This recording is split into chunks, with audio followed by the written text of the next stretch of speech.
the comforting lie. So here's a cheerful thought to kick things off. When people are dying, quite a few of them report seeing their dead relatives, glowing doorways, staircases, warm light, the whole "This Way to Eternity" starter pack. And the immediate reaction is, evidence, which is comforting. Also, probably wrong, because if you zoom out a bit, what you're actually looking at is not a guided tour of the afterlife. It's a brain that's falling apart, doing its absolute best to keep things together and accidentally inventing something that feels profound enough to build a religion on, which, to be fair, is a hell of an achievement for something that's running out of oxygen. Part 1. Your brain on the way out. Let's strip the romance away for a second. When the body starts shutting down, things get messy. Oxygen drops, carbon dioxide rises, neurochemicals get out of balance. Parts of the brain that normally behave themselves start firing like they've had 3 espressos and a breakdown. The visual system starts producing imagery. The emotional system cranks up the intensity. And the part of your brain responsible for saying, "Hang on, this is nonsense," quietly clocks off early.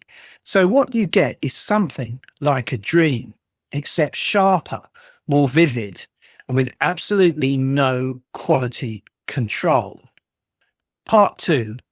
Why it's always Nan and not your maths teacher. Now here's where it gets interesting. The brain doesn't just throw random nonsense at you. It goes for the good stuff, the emotionally loaded material, the people who mattered, which is why in these moments you're not greeted by your year 9 maths teacher explaining algebra. You're greeted by your mum, your partner, someone you loved, someone who felt safe, because those memories are deeply wired in. They're easy to access. And under stress, your brain reaches for the strongest signals it has. It's not trying to show you the afterlife. It's trying to stabilize you. And apparently, the best way to do that is to roll out the greatest hits of your emotional life. Part 3. Doors, tunnels, and the IKEA version of eternity. Then there's the visuals. Doors, stairways, tunnels, light, all very on brand for transition. But again, this isn't mystical design. It's basic brain architecture.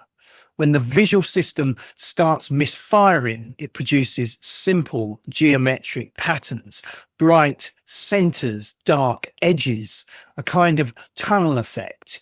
You can trigger similar things with oxygen deprivation, extreme G-force, or just pushing the brain hard enough.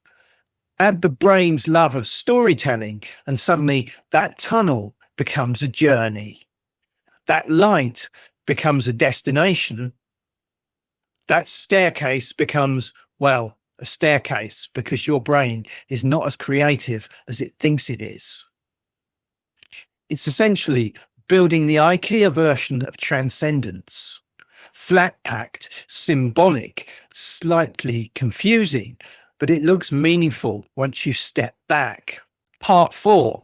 Evolution doesn't care what happens at the end. Now, you might be thinking, fine, but why is it comforting? Good question. And the answer is surprisingly boring. Evolution doesn't optimize for your final few hours. It optimizes for survival and reproduction. After that, frankly, you're off the clock.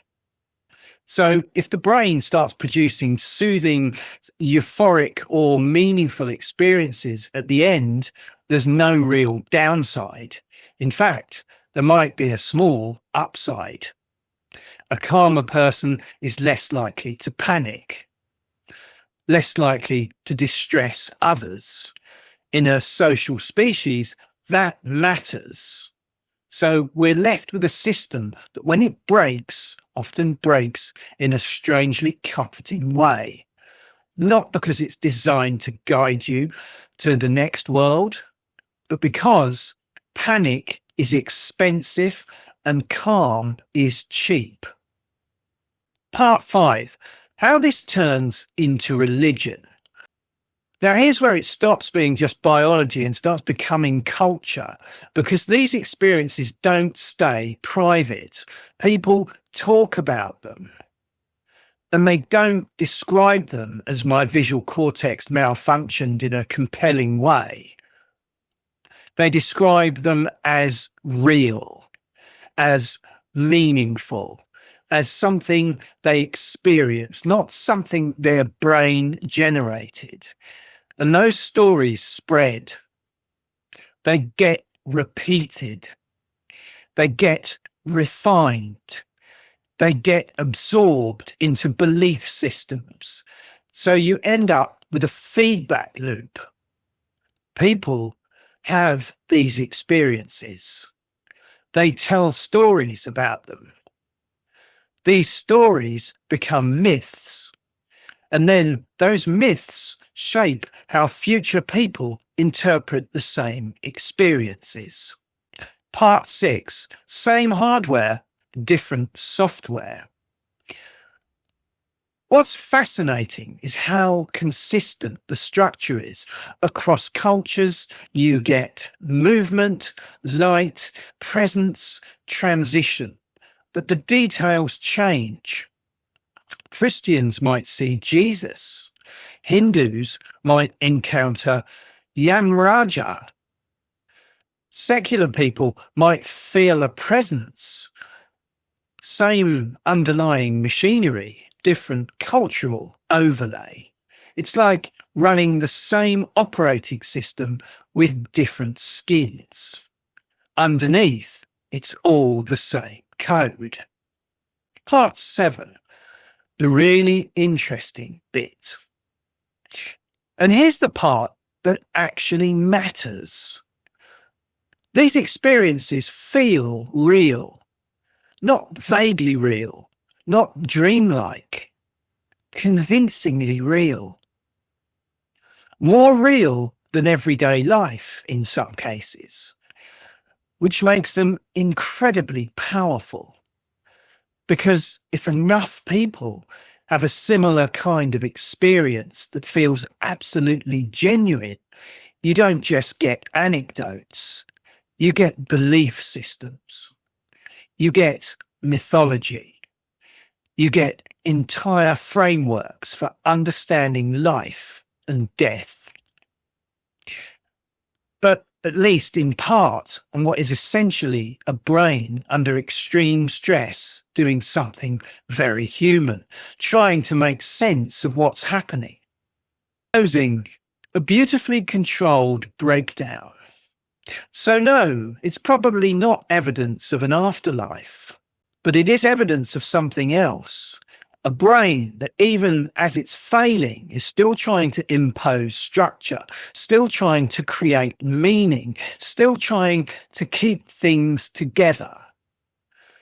And in the process, it produces something so compelling that we've spent thousands of years building stories around it, which, when you think about it, is almost more impressive than the alternative.